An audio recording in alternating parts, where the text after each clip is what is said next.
In part one of our story about the Rose of Tralee, the song that inspired the internationally known Festival of Kerry, the International Rose of Tralee Festival, we're here at the Crystal Fountain in Mulchinock in Tralee, and I'm again joined by Emma this evening, who is helping me with the commentary.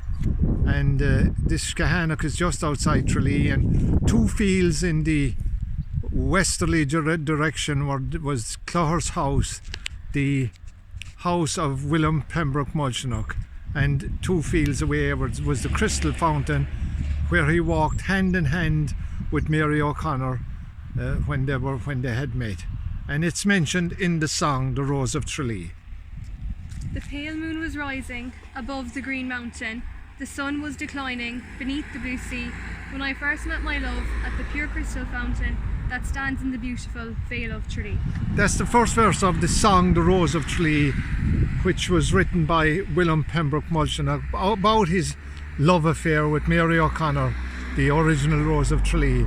And although it's overgrown there now, a neighbour who lives quite close by and was reared on the banks of the river that flows through here remembers drinking water from the well, which unfortunately now has been overgrown.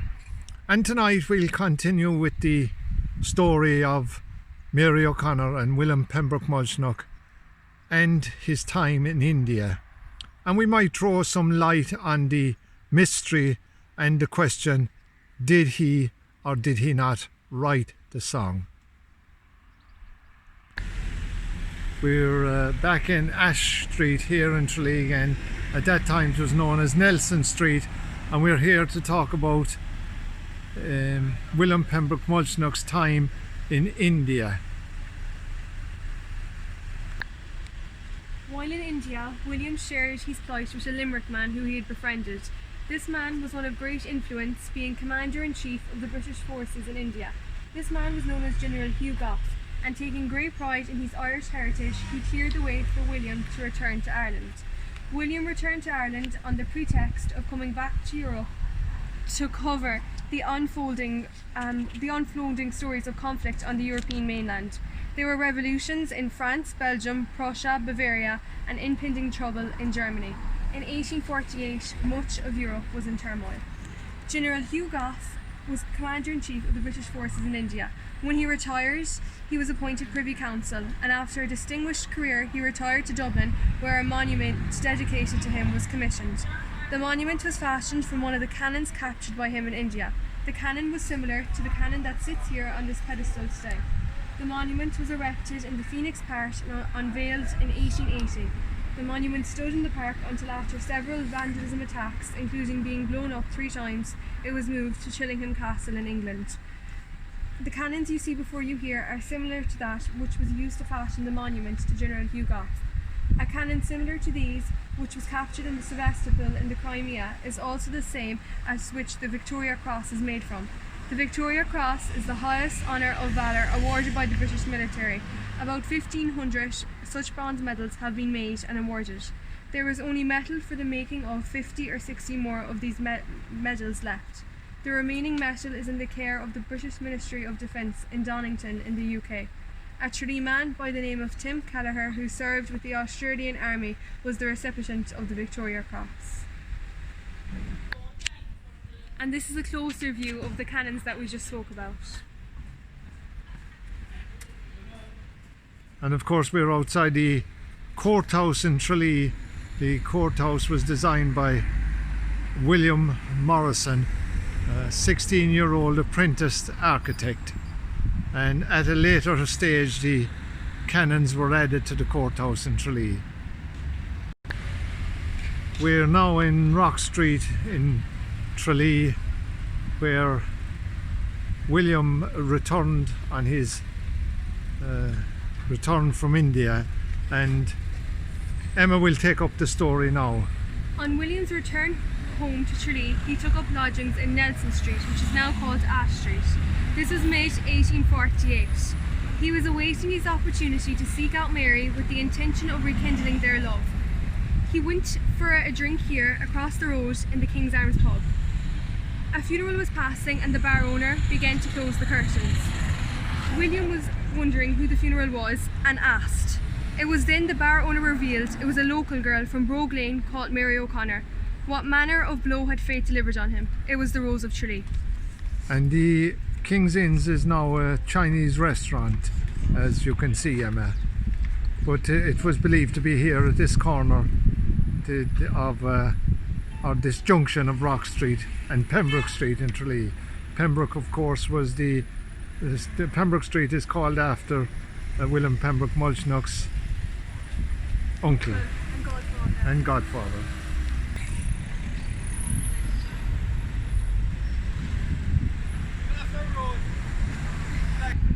We're still in Pembroke Street, and just to talk about the Mulchinock-Pembroke connection, this of course was the house of William Pembroke Mulchinock's uncle John, and of course the Pembroke Mulchinock family gave a vast portion of land to the Diocese of Kerry, which is still held in trust by the Diocese of Kerry for the education of young men and women.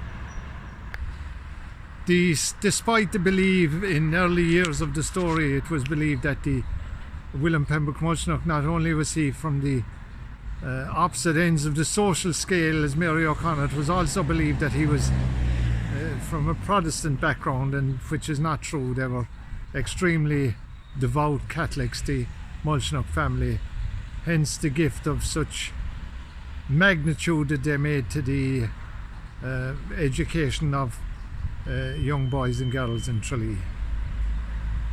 And he was rewarded, John Pembroke was rewarded for his generosity. He is buried in the church in Carsalee in Tralee, the convent church. So we're here where John Pembroke Mulchinock is buried, William's uncle and godfather. He is buried on the right side of the altar in the church, and this is the outside of the church here, just at Mulchinock School in Carsalee.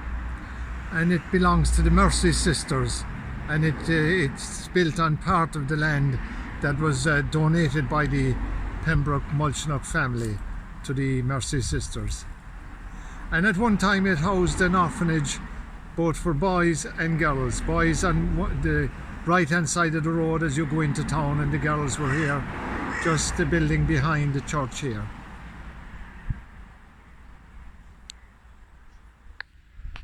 Emma, we just spoke about William Pembroke Mulchinock's having a drink, William Pembroke Mulchinock having a drink in a hostelry in Tralee when he saw a funeral passing, which turned out to be Mary O'Connor's. We are now in Cloherbrine graveyard. It's on the Tralee Feenet Road in County Kerry, Ireland, and we're looking out onto the beautiful mountains. But it's here in this graveyard Mary O'Connor is reputed to be buried. So this is her grave. This is supposed to be her grave, Emma. Yes, yeah. It's well done up. I think it was done up by the council in recent years. It was done up by a government scheme, one of the government schemes. And the supervisor on the scheme was a Tralee man from Spa Road by the name of James Hussey. Although it is disputed that it is here in this graveyard that Mary O'Connor is buried, but she's certainly buried within the walls of this graveyard. As we're here, Emma, we might talk about William's time in America. Yes.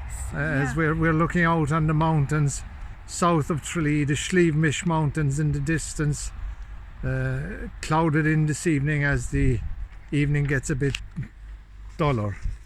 So in late 1848, William was introduced to Alicia Keogh from County Mayo, who he married. In the following year, with one child Alice, the family was registered as leaving Liverpool on board a ship for New York.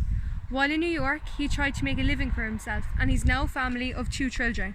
He was writing without much success. His second child, also a daughter, was called Burdett. Although there is some doubt that Burdett was a girl, some say that she may have been a boy. William also tried his hand in business. He opened a clothes shop with a business partner.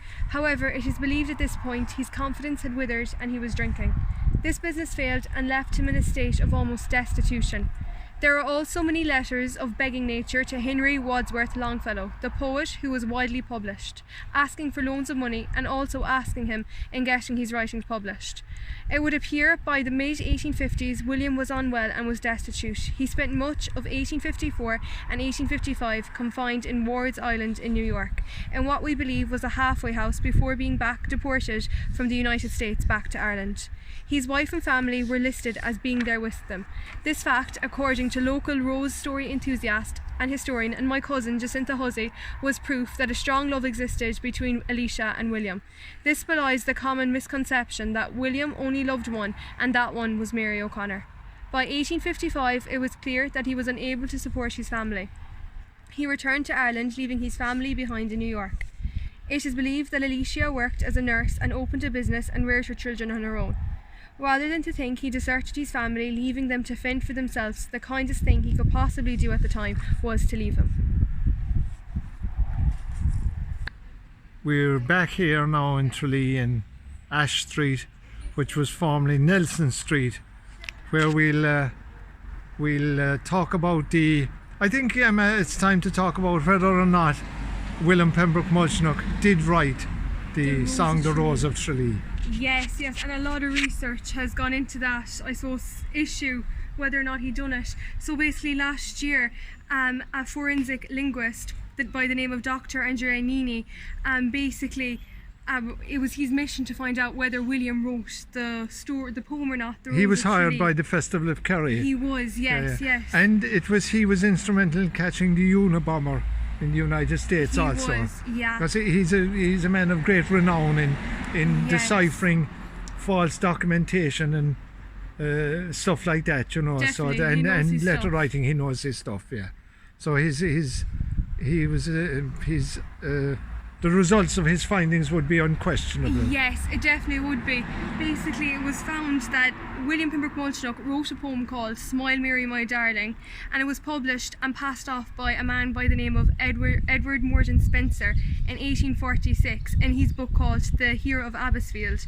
And then this poem was adapted into a poem called The Rose of Tralee, with the air being reset by Charles William Glover from one of his previous ballads. So you could say William wrote the poem, but he wrote a very similar version to it. Yes. He was instrumental in the writing of the Rose of Tralee. So basically the poem he wrote was very, very similar to the Rose of Tralee. They changed the name and passed it off as their own work. As their own one. About the last verse, Emma, the one about India. Yes, that's very, very questionable as well. I think my own cousin Jacinta put a lot of research into that, but she has it kind of under tight lock and key. She keeps it. She's very tight-lipped about who wrote it. Yes, I believe she spoke to who wrote it. I think so. Yeah, possibly.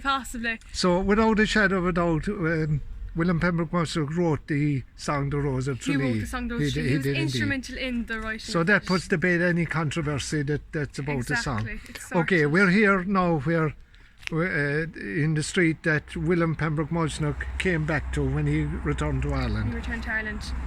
So on William's return to Tralee, he took up lodgings again here in the house in Nelson Street, where he lived for the next 8 years. It is not certain how he spent the rest of his days, but we are sure the rift between himself and his family was eventually healed. We believe the rift healed because he was featured in one of the wills of his brother, where he received £40 a year. However, he died before the will was probated.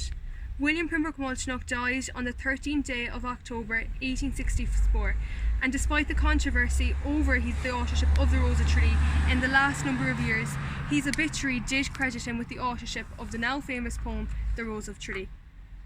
So even though the rift between the family healed and he was mentioned in the will of his brother, he never got to receive the benefits of the will. No. Because it wasn't probated before he died. Yet. And I think what's also interesting to mention, on the plaque here that was unveiled for the 60th anniversary, we have the lyric of the poem That Made Me Love Mary, The Rose of Tralee. So it's just another credit to him of his partake in the writings of The Rose of Tralee. So we've put that to bed anyway. Put it to rest. At last. We're here off Church Street in Tralee to finish the great love story between the prince and the pauper. And as you listen to our story, you will agree that the truth behind our story makes it one of the great love stories, far superior a story than Helen of Troy and Paris and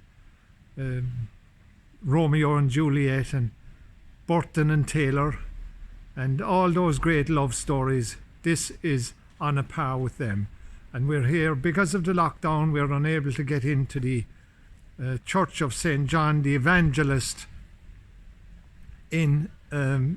we're at the back entrance gate of the church. And Emma, will you tell them about the what brings us here? Well, so I suppose we can see the Mulchinock grave just from where we're standing. I think it's the one to the left of us and the one higher up. So the second one you can see to the left.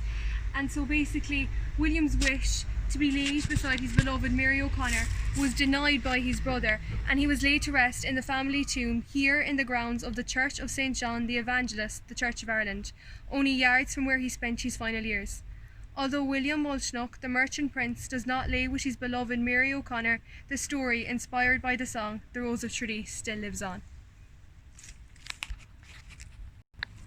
That brings us to the end of part 2 of our story, and part 3 we'll deal with the modern day festival and the huge pageant and business that has come out of this great love story.